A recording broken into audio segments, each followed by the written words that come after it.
door goes out to the post box.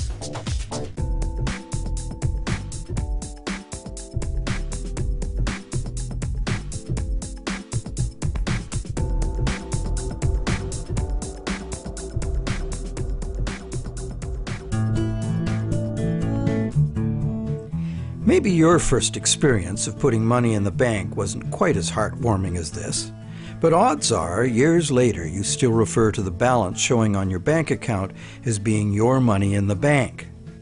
But it isn't. If we have a deposit box at the bank, the valuables we put in it are still ours. We're just renting secure space to store them. In common usage, the word deposit means to set something down. But the use of the word deposit to refer to a bank account is misleading. A bank deposit is in reality a loan. What the amount in our bank account really indicates is how much money the bank owes us. It's a record of the bank's promise to pay us money, not the money we deposited itself. The difference is important. The truth is, when we hand the contents of our piggy bank to the bank teller, our money becomes the bank's money to do with as it pleases. All of the money in the bank is the bank's money. None of it is ours. That's why the bank pays us interest. We have loaned the bank our money. This may seem to be a semantic distinction. We know we can go to the bank at any time and take our money out in cash if we want to. But the distinction is not semantic, nor is it trivial. The distinction is crucial. What happens in banking affects everyone, and yet few of us know anything at all about how banking really works. The entire world economy now runs on a system of credit provided by banks, and when that credit system breaks down, everyone suffers.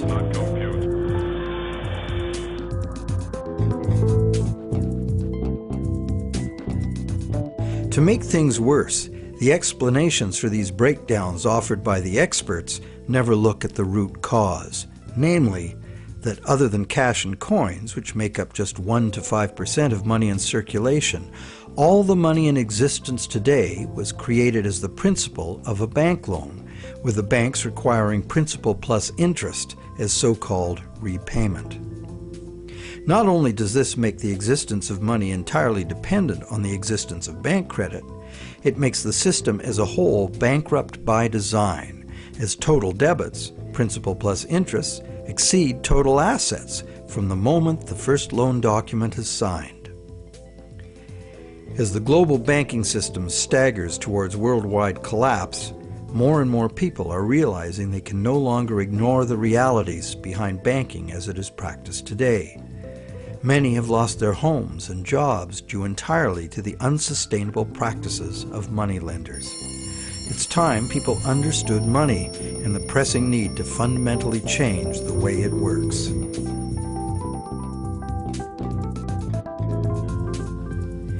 Clarifying what the words used in banking really mean is the first step. Now that we know that a deposit is, in truth, a loan to a bank, the next question is, what is a loan that we take out from a bank? When we sign for a loan, we give the bank a pledge to pay the amount of the loan plus interest. In return, the bank credits our account in the same amount as this so-called loan. While we speak of the bank as having put the loan money into our account, in reality, the only thing the bank puts into our account is its promise to pay the money. What has actually happened is an exchange of promises. Neither party has delivered anything to the other except matching pledges of debt.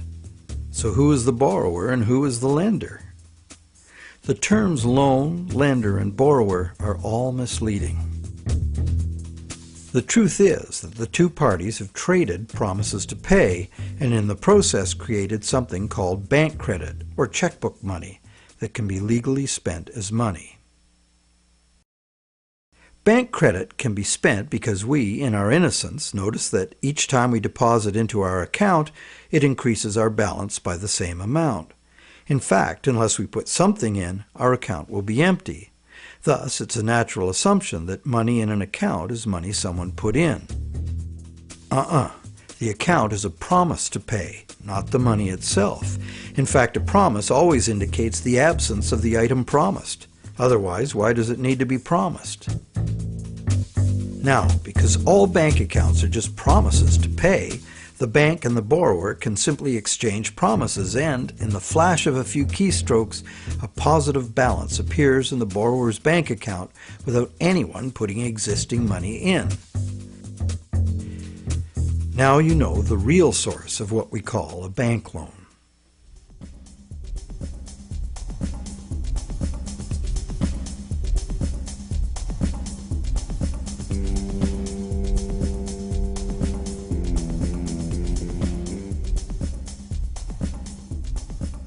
How different would it be if two parties just got together in a basement with a printing press and created new money that way? We intuitively understand the act of fraud called counterfeiting. In printing fake $100 bills, the counterfeiters also create new money out of thin air. Money gives us the ability to purchase the real goods and services of the world. It's clear that the counterfeiters have created new ability to purchase real goods and services without giving anything in exchange except a fancy piece of paper. Counterfeiters get something for nothing directly at the expense of whoever gets caught with their counterfeit money. And if the counterfeit money is not discovered, it dilutes the money supply, stealing from everyone. Counterfeiting is a serious crime, and it is easy to understand why. It's cheating on a basic social agreement, thou shalt not steal. But taking a loan from a bank also creates new purchasing power. However, instead of being considered a form of theft, it is the very basis of our monetary system.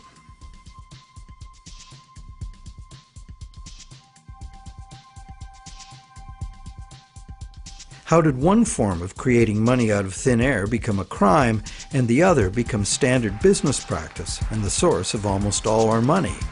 For this is what has happened. To understand how, we need to look at the history of the laws governing commerce. But before that, we need to understand the logic of the loan process itself.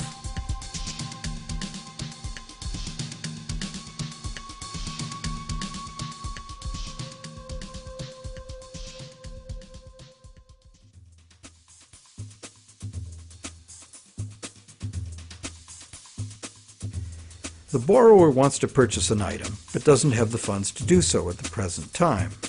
However, the borrower does have confidence in having sufficient funds over time to pay both the original price of the item and the interest on a loan. So he goes to a bank to arrange a loan. The borrower is capable of making a credible promise of money in the future, but otherwise, at this moment, he comes with empty pockets. That's why he needs the loan.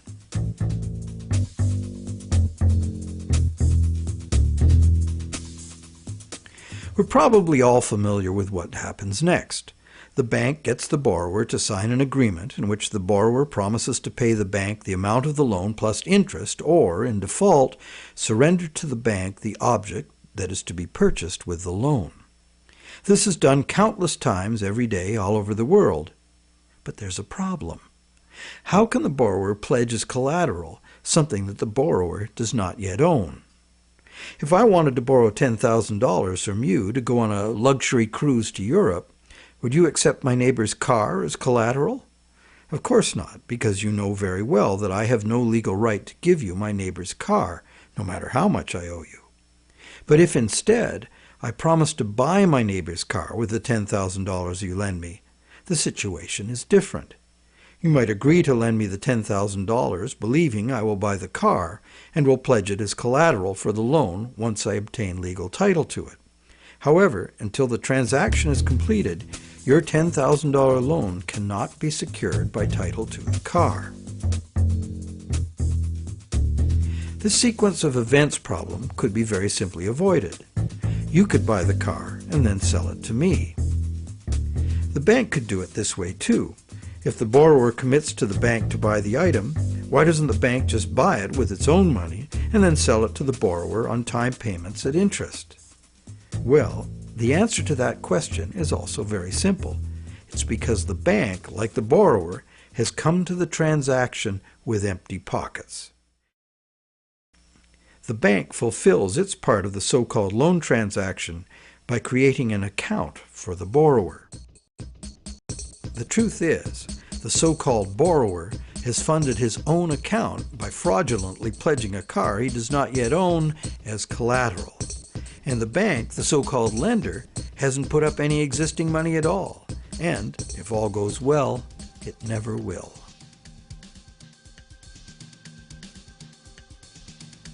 The borrower believes the new numbers in his account now represent his money in the bank. He, like the rest of us, doesn't understand the difference between existing money and a promise of money. If you can spend it, what does it matter? So now the question is, will the seller of the item accept the bank's promise to pay? While some people may hold out for cash, most will say yes to a check or an electronic funds transfer from the buyer's bank.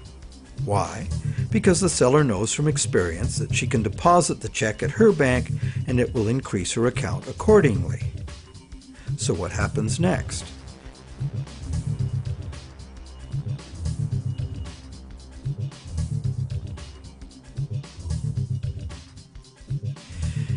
Well, obviously the buyer's bank now owes the seller's bank the amount of the loan. So you might be thinking, isn't this where the money comes out of deposits? The bank's promise to pay the borrower has just been transformed by the transaction into a promise to pay the seller's bank instead. So now the buyer's bank has to transfer some of its existing money to the seller's bank, correct? Yes, but probably only a small proportion. And over the long term, as long as the bank gets its fair share of deposits, the net amount of existing money the bank needs to cover its loans can theoretically be zero. How? Well, imagine first that the seller has her account at the same bank as the buyer. She deposits the buyer's check into her account. All the bank has to do to complete the transaction is reduce the buyer's account by the same amount it increases the seller's account.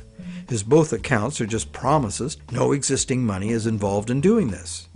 What is the end result?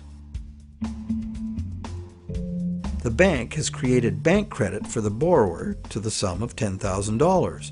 The borrower has bought the car that existed in the world of real things, and the seller now has that bank credit of $10,000. Thus, a brand new claim upon $10,000 worth of real goods of value was accomplished with absolutely $0 of the bank's or anybody else's money. On top of that, the bank gets to have all this so-called money paid back by the borrower's honest toil, plus interest, or the bank gets the car. Magic like this is usually seen on stage. So now let's examine what happens if the seller deposits her check in a different bank. Won't that require a transfer of existing bank funds from the buyer's bank to the seller's bank? Perhaps.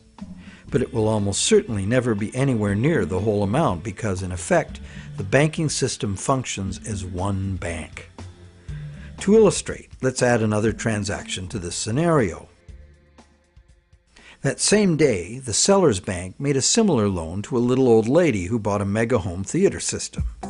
The electronics store deposited her check at their bank. The electronics store's bank made a similar loan that was deposited at the original borrower's bank. And when all the various balances were settled, the banks didn't owe each other anything. And even if there were differences, they would have been just a small portion of the total credit created.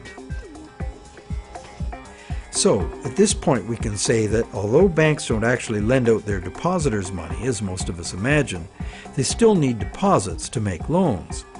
This is because banks need incoming credit from other banks to offset their own credit being deposited at those banks.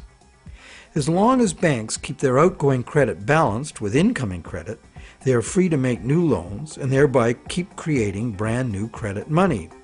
None of it will ever have to come out of the bank's pockets.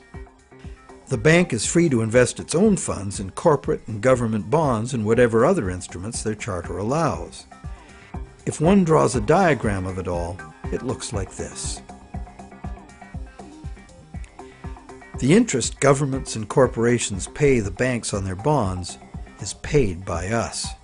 We pay it as a portion of our taxes, and we pay it in the price of all the goods and services that we buy. And there is another thing passed on to us as well, and that's the risk that the bank will go broke and not be able to honor its promises to pay. Now you may wonder, how can a bank go broke if it doesn't put any money up in the first place? What have they got to lose? The answer to that question is that banks differ from counterfeiters in that the banks are legally allowed to create new money, but only by certain rules of accounting. Banks can only create money by entering a borrower's payments and collateral as an asset on the positive side of the ledger, balanced on the negative side by the loan, or what the banks call the deposit liability created by the bank. When the borrower defaults on the payments, the asset pledged as collateral is seized by the bank and sold. In a declining market, when repossession is most common, the new lower value of the asset doesn't cover the bank's liabilities, which were based on the previous higher value. This shows up as a loss on the bank's books. When foreclosures are rampant, as in a collapsing real estate market, much of the value of the bank's collateral simply evaporates as home prices drop, exposing the bank to huge losses. In truth, it's all just numbers, created out of thin air. But banks must adhere to the dictates of these numbers, and the consequences of bank arithmetic gone wrong can include economic standstill, social disintegration, total financial chaos, lawlessness, starvation, and war.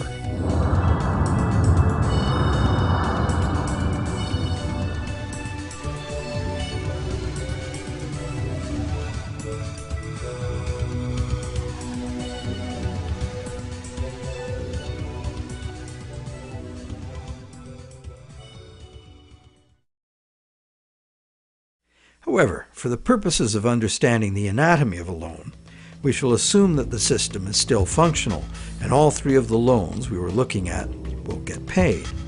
The end result is that not $1 of existing money has changed hands, but $30,000 of new bank credit has been created and spent into the money supply, and each of the three banks gets to collect interest on $10,000 of it. Is creation of this brand new $30,000 really an act of fraud, like counterfeiting? The obvious difference is that the banking system is legal, regulated by government and disciplined by the courts to follow the rules of accounting. Another difference is that there is no obvious victim, like the person getting caught with a counterfeit bill. Banks argue that the buyer and the seller both got what they wanted and agreed to, so where is the fraud? And if there was a fraud, who lost out? Well, to determine that, let us list who got what out of the deal. The borrower got the item he desired on terms he willingly agreed to. He may curse his decision later as he struggles to make the interest payments, or he may live happily ever after, thankful he got the loan. The seller got an increase in bank credit, which she's been conditioned since childhood to think of as her money in the bank. She's confident that she'll be able to spend it in turn, and she will. So, as far as the seller is concerned, she has been paid in full. She's happy. So who, if anyone, suffered as a result of the deal? Is there another party to this transaction we've overlooked? Well, there's also the bank that gets to collect interest on a promise to pay money. That's the business they are in and usually do very well by. And anyone else? Well, where did the car come from? It came from the world of real things. Natural resources, energy, and labor were expended to produce it. What if we consider the hidden party to be society at large and the natural world from which all things ultimately come? Because the brand new bank credit money didn't just sit there, it got spent into the general circulation in the real world. It's the real world that ultimately gets the new money in exchange for its car. This new money might stimulate new production, temporarily enlarging the economy, making lots of people happy. In fact, it often does, as most bank credit comes into being as a home mortgage, stimulus for the residential construction industry, a big provider of good-paying jobs. However, after its initial productive use, this newly created money will basically just dilute the money supply, reducing money's purchasing power by a very small amount. So, in contrast to counterfeiting, where the loss occurs to a specific victim, here the loss is borne by us all, because the real substance of the loan, the car, was extracted from the economy at large by a slight loss in the value of everyone's money.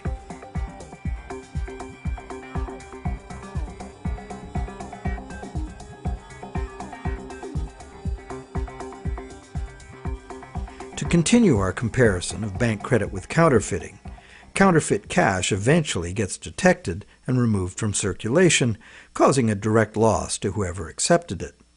There is, of course, no guarantee of how much will be detected, nor any prescribed schedule for its removal. Bank credit is also removed from circulation over time because, as bank credit is paid back, the principal part of every payment is extinguished. Now remember that almost all the money in existence today is bank credit. Therefore, almost every dollar that passes through our bank accounts has a scheduled appointment to one day be paid as a principal payment on a bank loan and cease to exist. On top of the principal are the interest payments, which will become bank income, much of which will be recycled into the economy as interest to depositors and other bank expenses. So it's not immediately apparent that there's a loss to someone as a result of bank credit being withdrawn from circulation the way there is with counterfeit cash. But if we look closer, we find an interesting situation.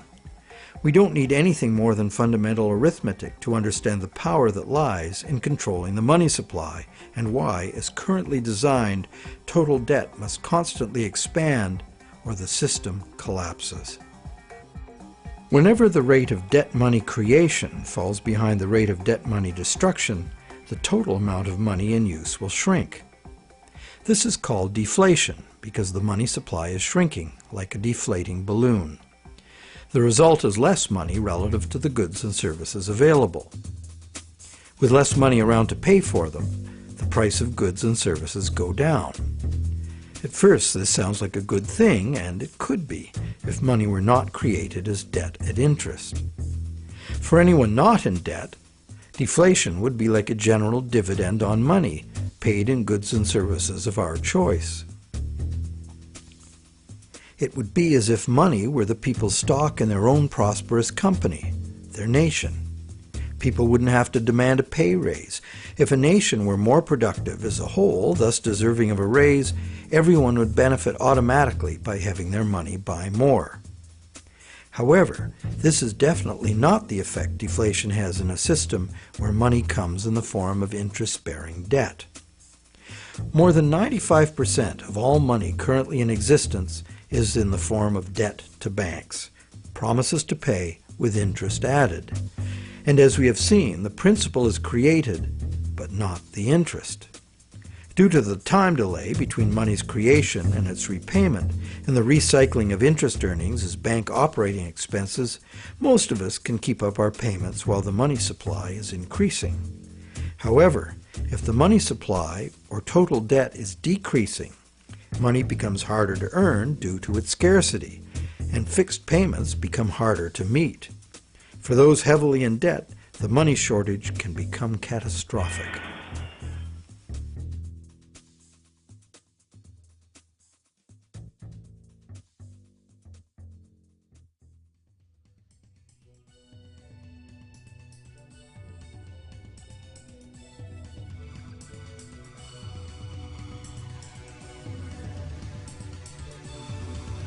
Unfortunately, the psychological effects of falling wages and prices rapidly accelerate the process, as borrowers, including large businesses, lose confidence in being able to repay loans, so that they don't sign up for any.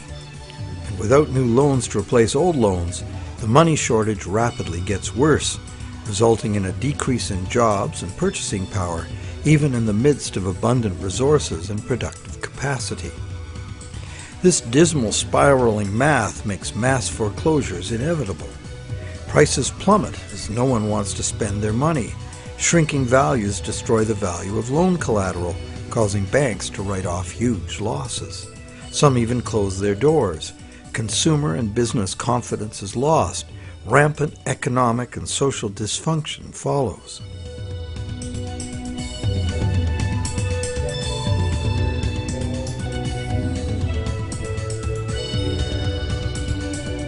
This disastrous spiral cannot be turned around unless the government creates new money itself or goes deeply in debt to private banks in order to create enough new money to reorganize and rejuvenate the economy. The most familiar example of this is the stock market crash of 1929. The psychological fallout of the stock market collapse resulted in less borrowing and thus less new money. The Federal Reserve did nothing to correct the resultant deflation, and by 1932 the money supply had been reduced by a third. Countless people were evicted from their homes because the money to make their mortgage payments simply ceased to exist. Then, in 1932, Franklin Roosevelt became the U.S. president. Roosevelt's New Deal set out to restore the economy by restoring the money supply. To counter the money shortage, Roosevelt borrowed from the private banking system. Factories started hiring again. But only when the war arrived, there's suddenly no shortage of jobs or funds available to do what was necessary for the war effort. It was the money expended on World War II that ended the Great Depression. The war also resulted in 50 million deaths worldwide and led to a new hostile international balance of power with its attendant arms races, mounting debts, and sweeping social and technological transformations.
The cycle of economic boom and bust is commonly called the business cycle, as if it were a natural occurrence like the hydrological or carbon cycle. These natural cycles are ultimately driven by the sun. But what is it that drives the business cycle? One answer is the supply of money. And as we have seen, the supply of money is dependent on loans. So let's look at what happens during the lifetime of an individual loan. We've seen how bank credit is nothing more than the bank's promise to pay, which the bank has created on its books to balance the borrower's promise to pay that it has received. The bank's promise to pay is usually spent on some real good or service and allowed to circulate, making the efficient exchange of goods and services easier to accomplish. As a medium of exchange, today's promise to pay money is unsurpassed in its usefulness and flexibility. However, because no money is created to pay the interest, a seemingly impossible situation is created. On the face of it, if borrowers had to pay the interest they owe all at once, they would have to fight it out for a limited sum of existing money that was very much less than the total owed. The percentage that would be unable to pay off their loans would be simple to calculate. However, interest is usually paid over time, not all at once. If this interest income is recycled into the general economy as spending, it can be available to be earned repeatedly. Once we understand this, the question of whether interest is actually unpayable becomes more perplexing. Is there such a thing as a sustainable system of lending that does not produce mathematically inevitable defaults? In the Middle Ages, usury, meaning charging interest or any form of making gains solely from having money, was condemned as a sin. While the justification was moral, the reason was practical. In a fixed money supply like gold, anyone systematically rolling over all of their loan money at interest will soon end up with all the money. This problem was a big factor in the ruin of Rome. Private accumulations of gold forced the government to mint coins made of base metals instead of the real thing. Debased currency led to failing confidence and ultimate decline. The lesson was well learned. For the next 1,000 years, the Roman Catholic Church declared collecting interest on a loan to be a sin punishable by excommunication. In some countries, the penalty for practicing usury was death. Is charging interest really a sin? While today it seems very reasonable to charge for the use of money, there's a simple and unavoidable problem with doing so. Unless moneylenders spend every penny of interest they receive in such a way that the borrowers can earn it again, the borrowers are going to come up short regardless of their hard work and personal virtues. Someone will default simply as a result of the arithmetic. This is easy to picture where there's a fixed money supply like gold coin. As long as all of the coins taken in as interest are spent so that the borrowers can earn them, the same coins can be used to pay the interest over and over. The lender can profit by buying real things with this coin, but the coin itself must be spent, not lent nor removed from circulation. Leaving aside any moral considerations, this arrangement would be sustainable. However, if the interest coins are re-lent at interest or removed from circulation by hoarding, there will be an inherent shortage of coins with which to pay off the aggregate debt.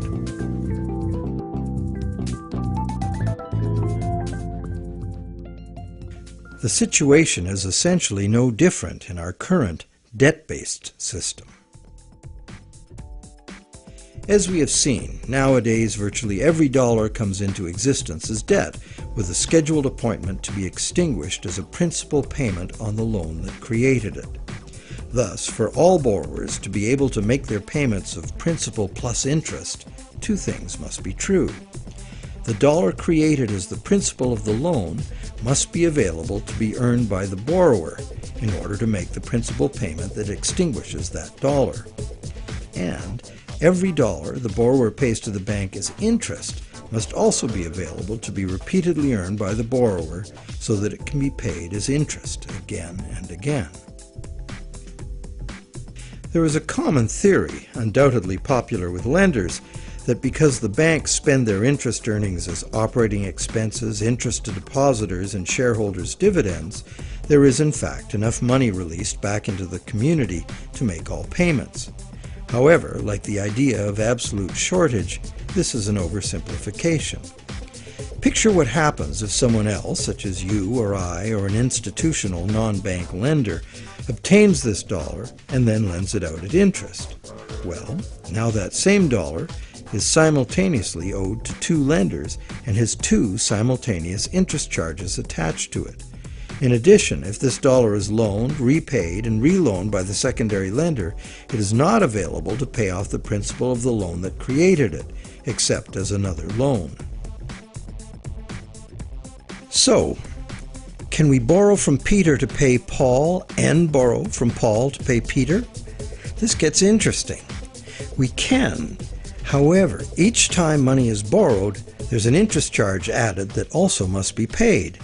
If all added interest charges can be earned, all payments can be made. On this basis, many economists and defenders of the current system claim there can never be a shortage of money and all payments can be made. But this seems to be a false assurance. For instance, if secondary lenders capture some of the money needed to retire the loan that created that money, the original loan can never be retired.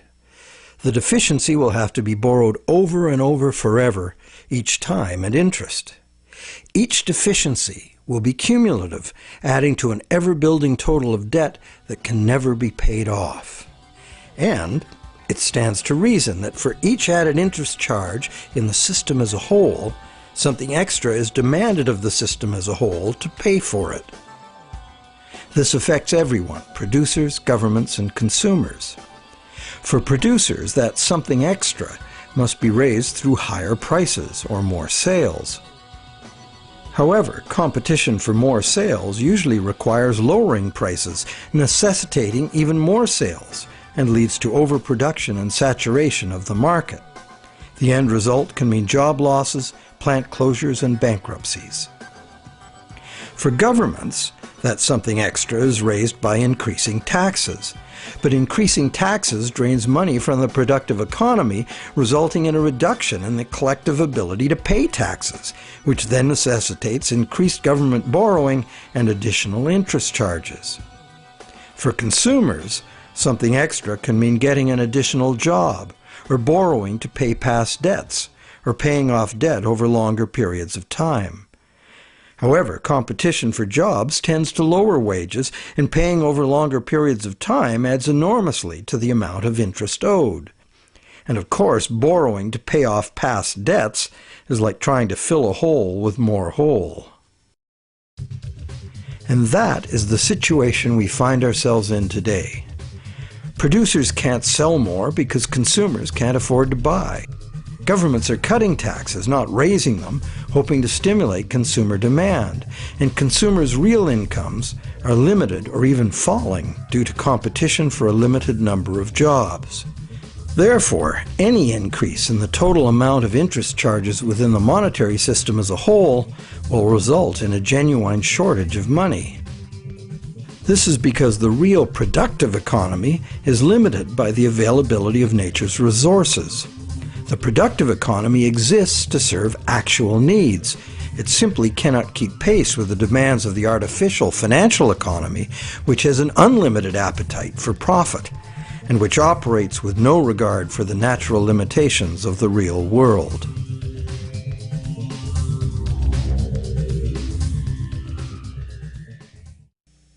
The theory that there's always enough money to pay the interest has a certain elegant simplicity. However, by the very nature of the assertion to be true, it has to be 100% true. This is impossible. For one thing, secondary lenders, who are not banks, do comprise a significant proportion of lenders, and they add their interest charges to money that already bears an interest burden. Beyond that, we have a cultural expectation. Everyone who has money expects it to generate more. Money that needs to be spent and made available to be earned by its original borrower is, instead, lent at interest or invested for gain. Therefore, we can conclude that the two conditions that must be true for all borrowers to be able to make their payments of principal plus interest and thus permanently discharge their debt, those conditions are not met by the current system. Nowhere in the current system is there any restriction on relending money that was created as a loan, nor is there any obligation upon banks to make their profits from interest available to be earned by borrowers, enabling them to extinguish their debts. Quite the opposite. banks invest these profits to make further profits. And it's not just the banks that cause the problem. Anyone who takes their ball of money and starts rolling it like a snowball to make it bigger does so at the expense of borrowers who will not find that money available to pay their debts, except as more debt. And of course, those rolling the biggest snowballs pick up the most snow. As the saying goes, the rich get richer and the poor get poorer. Money needed by borrowers in the lower realms of workaday productive economics moves upstairs to play in the casino world of abstract financial profit, and that's a world where transactions are little more than gambling on numbers in an effort to achieve higher numbers. They have little or nothing to do with providing the necessities of life.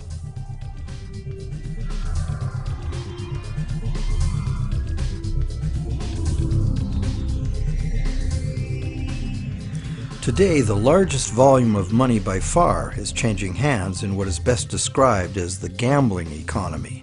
The foreign exchange markets, the derivatives market, and the rest of the financial instruments being played by banks and investment funds for as much profit as possible. For example, the volume of trade on the world's foreign exchange markets in just 1 week exceeds the total volume of world trade in real goods and services during an entire year. This money is in continuous play by speculators looking to make windfall profits on currency fluctuations. It exists, but only in the gambling economy.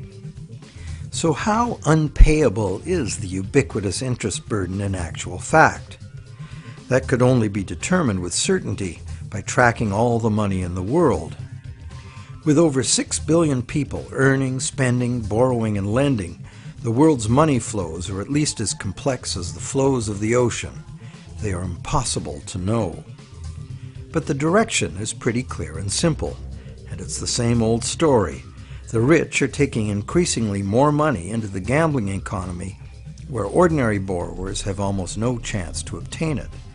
And the only way the system can stay solvent is to create more money. And as money is created as debt, the only way to create more money is to create more debt in every way possible, including ridiculously easy credit for unqualified borrowers, massive government expenditures on security and war, and bailouts of insolvent banks.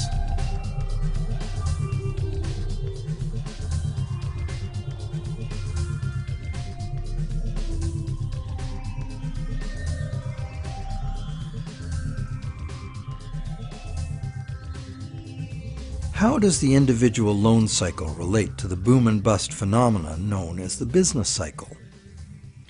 The individual loan cycle can be described like this. First, there is economic stimulation because of initial spending. This is followed by inflation because new money basically just dilutes the money supply. And eventually, inflation is followed by deflation as loan repayments gradually extinguish the principal, removing that money from circulation. As long as the individual loan cycles don't match up, these cycles can smooth each other out. This creates a fairly stable money supply that leads to fairly stable prices, although continuous growth of the money supply is required, at least in part because, as you will recall, the money to cover the interest was never created. This is the model on which our economy is currently based. Avoiding deflationary spirals and keeping inflation at a level that doesn't upset people's apple carts constitutes the art of managing the economy, which is rather narrowly defined as achieving so-called price stability. However, a look at the purchasing power of the US dollar in real goods over the last century instantly reveals what this so-called price stability has really meant. The dollar has clearly lost almost all of its value, 96%, and is continuing to do so at a rapid pace. So price stability is not being achieved, and one hardly needs a degree in psychology to understand how human nature itself would turn the individual loan cycle into the collective phenomenon of the business cycle. The simple reason being that if one person sees great prospects and is doing well borrowing and expanding, others would have the confidence to do the same. Beyond the merely psychological effects, if one business is expanding on the basis of credit, Its suppliers and distributors will find it necessary to do so as well, or lose that business to someone who will. The same herd effect would occur for a gloomy outlook and accompanying credit contraction. Thus, it is entirely predictable that individual loan cycles would have a built-in propensity to line themselves up rather than be randomly distributed. And when they do, we see the larger scale cycle called the business cycle emerging directly from the cumulative effects of individual loan cycles. So, to sum up, one could say that out of the exchange of promises made by the bank and the borrower, society gets chronic inflation and a dependency on banks for increasing infusions of money to pay ultimately impossible interest payments. This results in an inescapable treadmill of accelerating debt and depreciating money, the only alternative being a deflationary collapse of the economy followed by social chaos or war. This eminently unhealthy situation filters down through society, wreaking harm on every level. We are like addicts, but the fix is not more and more heroin, it's more and more credit money. And eventually, our collective ability to borrow and repay so much credit becomes exhausted. This then creates the need for constant expansion of credit into new markets, in essence creating a fiscal imperative to drive everyone in the world further and further into debt forever. In the United States, this constant debt expansion has led to a total credit market debt in 2008 of more than $53 trillion, which is about 5 times the total annual income of the entire country. So is the world at large happy about its end of the loan transaction? Probably not. But the world at large has very little awareness of where these problems originate, the elusive system of counterfeiting and hidden control that is modern banking. And how about the banks? How have the banks fared as a result of this system? Well, first, by putting up only a small fraction of the money they ostensibly lend, the banks have obtained a river of income from interest payments on consumer loans and mortgages. Second, by using their credit powers to acquire large portfolios of corporate and government bonds, banks collectively appropriate control over government and industry. And thirdly, due to the inevitable defaults and foreclosures, the banks gain legal title to a lot of real property the world over. And finally, if the worst happens, if borrowers default en masse, causing the banks large losses, the government is forced to rescue the banks with multi-billion-dollar bailouts to save the financial system. And what are these bailouts financed with? You guessed it, more taxpayer debt. It is really quite an achievement to pull this off, and without most of the victims even being aware of it. If you're now thinking there ought to be a law, well, there is. There's a whole body of law that makes all of this legal. So how did a system like this ever become the law? To answer that, we go back to England in the mid-17th century.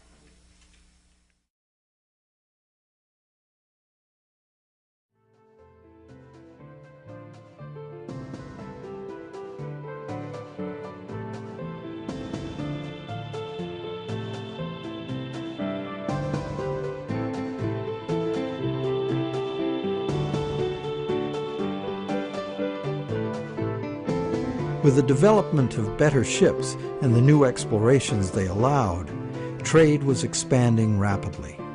In order to carry out commerce, especially over great distances and lengths of time, written contracts were becoming more and more important and more sophisticated.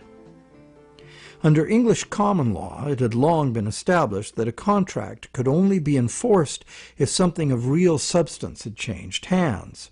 A transfer of goods or rights in property was the real stuff of the exchange, and that was what the court would evaluate for fairness, not just the words on the document. A contract under which there had been no exchange of consideration, meaning real goods or rights in property, was deemed to be empty and was therefore not enforceable by the court.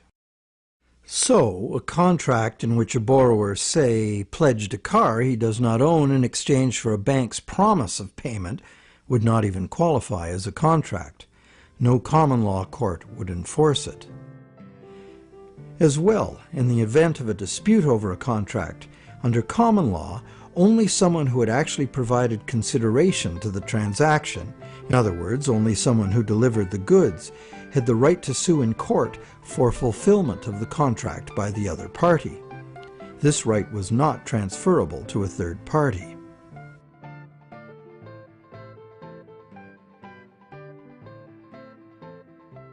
When early traders went off personally on expeditions with trade goods, they bought those goods at home with their local currency and would sell them for foreign currency in the distant destination. They would then buy foreign goods with the foreign money, bring those goods home, and sell them for their local currency. Pretty simple. But as trade became more sophisticated, traders became more inclined to stay home and just hire ships to carry out deliveries. This gave traders the freedom to import cargoes of foreign goods from different sources than the destination to which their home goods had been exported. Thus, a problem was created. The exported goods had been paid for with foreign coin, the value of which needed to be spent somewhere else. Moving money as coins entailed a high risk of theft, as well as the near certainty of partial loss by currency conversion in a different land. This problem of payments from a distance was overcome by the use of bills of exchange. A bill of exchange was a signed order from the payer to an addressee demanding that the addressee pay a certain specified sum of money to the person identified as the payee. These were secured by signature, and they could not be acted upon in court by anyone other than the original parties. Thus they were of no use to a thief or any other third party. You probably recognize that these were the precursors of checks. I, the payer, instruct the bank, the addressee, to pay the payee, a person named on the check, a certain sum of money. This was all well and good for transactions among parties who were known to each other. The bill of exchange was used merely as a way to order payment in coin at a distant location. But merchants soon wanted more flexibility. They wanted to be able to use bills of exchange to reconcile payments amongst many merchants in many locations, using bills of exchange like money itself. For this to work, bills of exchange had to be assignable to and enforceable by third parties. As we shall see, this was the moment in legal history that gave sanction to the banking system we have today. A third party, who might have honestly purchased a bill of exchange several steps removed from the original exchange, could not be expected, nor would he have the right, to show up in a common law court and defend the validity of the contract and collect on it. This made third-party bills of exchange an unacceptable risk. So, in order to be able to use bills of exchange as a convenient and guaranteed third-party payment system, essentially equivalent to money, the common law practice had to be set aside regarding bills of exchange. In England, by a series of legal decisions from 1664 to 1699, this problem for commerce was remedied by making bills of exchange enforceable by third parties. If a third party had purchased a bill for valuable consideration and in good faith, having no apparent reason to suspect fraud or some deficiency in the right of the seller to sell it, then the bill automatically became good and enforceable by the court against the signer. What did this change mean? It meant, essentially, that any bill of exchange would be considered legitimate once it was sold. Bills of exchange and all other subsequent types of signed promises to pay, with the notable exception of checks, became transferable and enforceable in court, just what the merchants wanted. Now debt contracts could be sold like things, and transacting business would be a whole lot easier.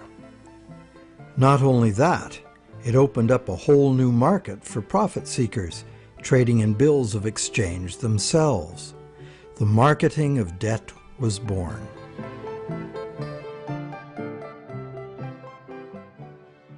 The change in the law had another effect as well. It made it possible to trick or even force a person into signing a legally binding promise to pay, and then, if that promise were purchased by a third party for real consideration and in good faith, it would be enforceable against the signer in court.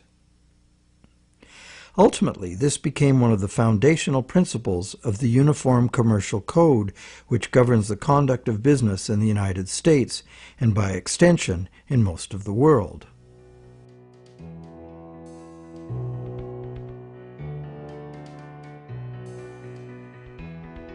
Think about it.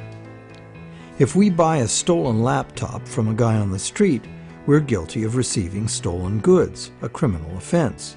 Doesn't matter if we paid honest money and were unaware the goods were stolen. The court will restore the goods to the rightful owner. We, as purchasers, innocent or not, lose our money and may even be charged with a crime. But if we buy a loan contract from a banker and give him real value for it in good faith, it doesn't matter that the loan contract may have come into existence under false pretenses. Whoever signed it is required by commercial contract law to pay up, and the courts will enforce the obligation.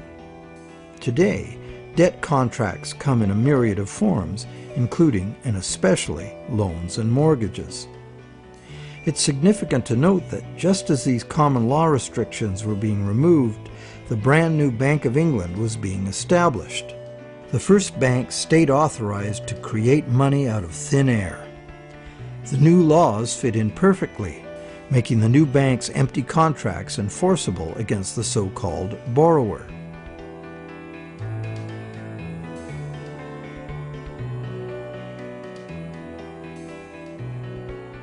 Those who have discovered the true nature of their own bank loans and have attempted to challenge the validity of their debt contracts in modern courts have discovered to their dismay that this commercial contract law is still the bedrock defense of money as debt. The bank will have sold the original loan agreement to a third party for value, and even though that third party is often just a sister company of the bank, all that matters to the judge is who possesses the document, what it says, and whose signature is on it. The bank's failure to inform the borrower about the true nature of the loan contract and the absence of any actual money loaned on the bank's part is not relevant.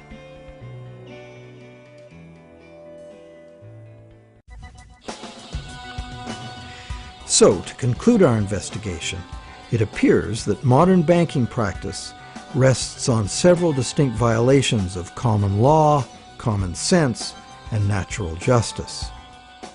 The first violation is the fraud the borrower commits by pledging as collateral property the borrower does not yet own. And the bank is complicit, as it knowingly accepts the fraudulent pledge as backing for the credit it creates.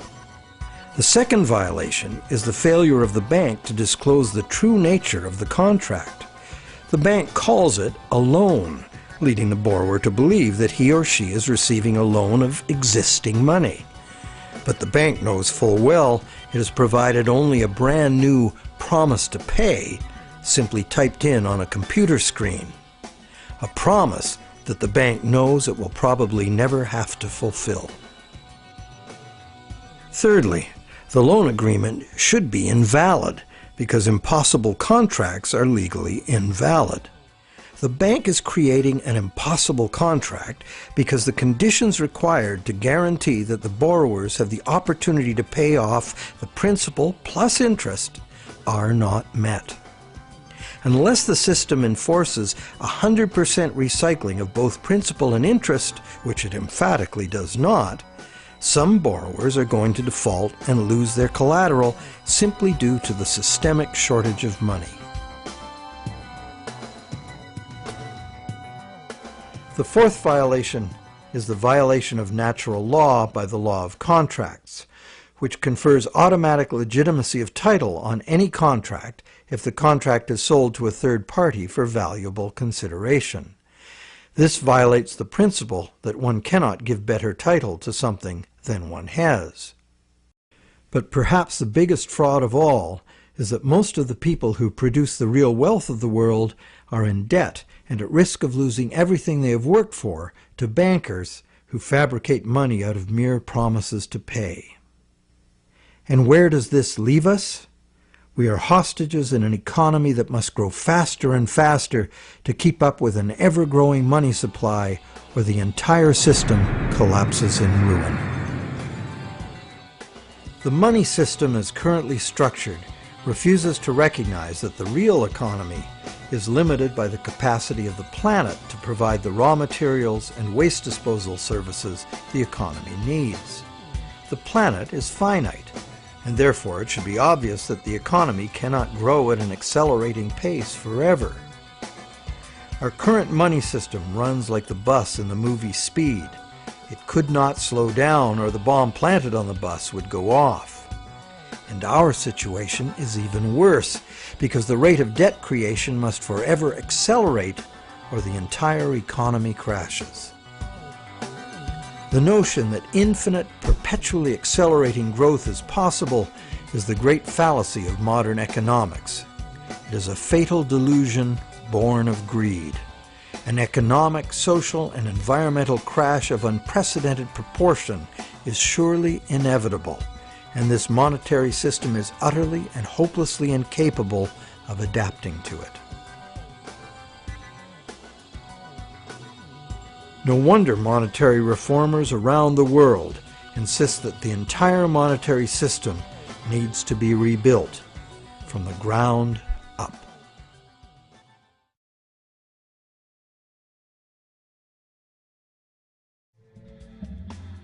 So what is the solution? One idea many people suggest is to return to the days when money was backed by gold. Gold, they argue, is the true money because it's inherently valuable. The underlying principle here is that money should be a commodity that is valuable due to its scarcity, as gold is scarce. As a general rule, those who hold this view of money also believe that money should exist independent of government. Another school of thought, diametrically opposite, is that the creation of money should be the exclusive prerogative of governments. Government, which represents all the people, should spend money into existence in the public interest, thus backing the currency with what it was spent on. Having taken back the power to simply spend money into existence, government would never need to go into debt or pay interest. Of course, government spending without limit would result in a worthless currency. To prevent inflation, money would also have to be extinguished. This could be accomplished using a wide variety of taxes, resource royalties, and user fees. Government spending and government taxes would, therefore, be interdependent and would equal each other in a perfect equilibrium. However, the goal of taxation would be to achieve price stability, as the government would have no need of tax revenues in order to operate.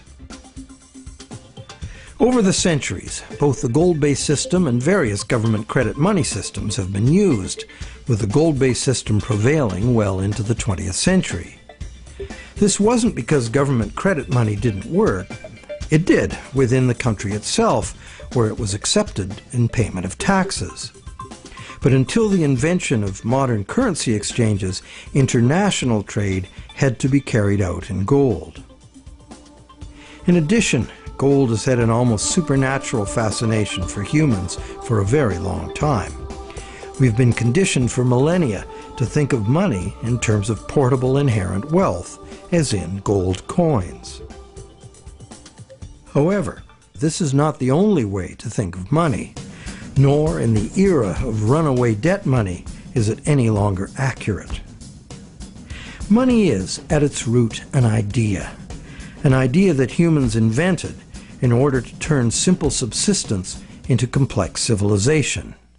It's the development of money that made possible specialization of labor and the indirect exchange of goods and services. Throughout money's evolution, from direct barter to standard trade goods, and on to standard coins, to paper promises of precious metal, to digital promises of paper cash, and now to digital promises to pay digital promises. Throughout this long evolution, the prevailing idea has always been to achieve greater flexibility by using convenient and secure promises to pay instead of money itself. The problem with promise to pay money has always been that it provides a golden opportunity to cheat, to create more promises than there is real stuff to back those promises up. But is there a way to make the exchange of actual money just as convenient and secure as the promise to pay system? Now there is. Digital money, convenient and secure, is now a possibility because of new encryption technologies. It works like this. Imagine taking the serial number off a dollar bill and dispensing with the paper. What do you have? A digital dollar. A digital dollar that can now be electronically transferred around the world just as easily and securely as a promise to pay dollar. However, and this is the big however, the digital money, while being entirely electronic, is also like a metal coin. It can never be in two places at once. Thus, the multiplication of promises can be prevented by insisting on actual payment in cash, paper or digital. We don't even need to keep this digital cash in a bank, as it provides its own safekeeping and can be transferred by internet. And instantly transferable digital money could perform intelligent functions far beyond anything money has been capable of before. For instance, with simple math programmed in, money could be made to calculate its own value, eliminating human speculation, manipulation, and error. Wouldn't that be something? In the meantime, efforts are already underway to reform the monetary system through legislation. Initiatives like the Monetary Reform Act and the American Monetary Institute's Monetary Act have already been written, prescribing in detail how to return the power to create money exclusively to government, and thus limit banks to lending existing money, just the way most people imagine it works now. While differing in detail, all such reform proposals in whatever country they originate always advance the same simple idea. The benefits of money creation belong to the public. At present, money is created not for the benefit of society, but for the profit of private banks. Banks like to create enormous amounts of money from our debt because the more we borrow into existence, the more interest the bank gets to collect, and the richer the bank becomes. In the process, the banks gain more control over everyone, individuals, industry, and government alike.